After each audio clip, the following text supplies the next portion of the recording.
Shri વલ્લભીય social group દ્વારા કેશોદમાં વૃક્ષારોપણ અભિયાન 30 વૃક્ષોનું વાવેતર. પાટોત્સવ નિમિત્તે પર્યાવરણ સંરક્ષણનો સંદેશ. કેશોદને હરિયાળું બનાવવા આગામી દિવસોમાં વ્યાપક વૃક્ષારોપણનો સંકલ્પ. શ્રી મુરલીધર પ્રભુ તથા શ્રી બાલકૃષ્ણ પ્રભુના પાટોત્સવ નિમિત્તે 108 શ્રી ઉત્સવરાયજી મહારાજ શ્રીની આજ્ઞા અને અધ્યક્ષતામાં શ્રી વલ્લભીય સોશિયલ ગ્રુપ દ્વારા શ્રી વ્રજભવન હવેલી કેશોદ ખાતે વૃક્ષારોપણ કાર્યક્રમનું આયોજન કરવામાં આવ્યું હતું. ધાર્મિક આસ્થાની સાથે પર્યાવરણ જાગૃતિનો સંદેશ આપતા આ કાર્યક્રમને ઉપસ્થિત ભાવિકોનો ઉત્સાહભર્યો પ્રતિસાદ મળ્યો હતો.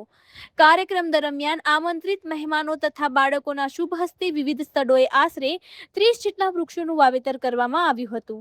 વૃક્ષારોપણ સાથે તેના જતન અને સંવર્ધનનો પણ સંકલ્પ લેવાયો હતો. આ પ્રસંગે આયોજકોએ જણાવ્યું હતું કે પર્યાવરણનું સંરક્ષણ આજના સમયની સૌથી મોટી જરૂરિયાત છે.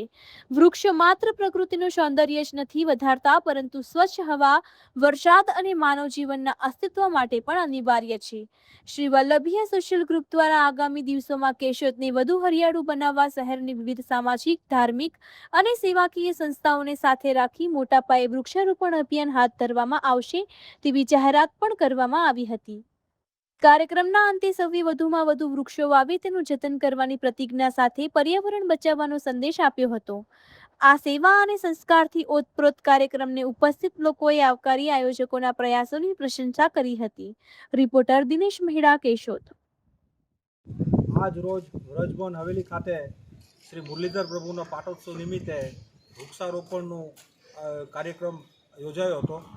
તે વલ્લભીય સોશિયલ ગ્રુપ દ્વારા આયોજન કરાયેલું હતું અને શ્રી ઉત્સવરાયજી, શ્રી મુરલીધરરાયજી, શ્રી ગોવિંદરાયજીના વરદ હસ્તે વૃક્ષારોપણનો કાર્યક્રમ પૂર્ણ થયો છે અને તમામ વૈષ્ણવ સંપ્રદાયમાં પહેલ છે કે આ રીતનું કેશોદ ખાતે પુષ્ટિમાર્ગીય વૃક્ષારોપણનો કાર્યક્રમ થયો છે અને જે વૈષ્ણવે જવાબદારી લીધી છે વૃક્ષોનો ઉછેર કરવા માટેની, એનું વ્રજભવન હવેલી તથા સોશિયલ ગ્રુપ વતી ખૂબ હાર્દિક આભાર.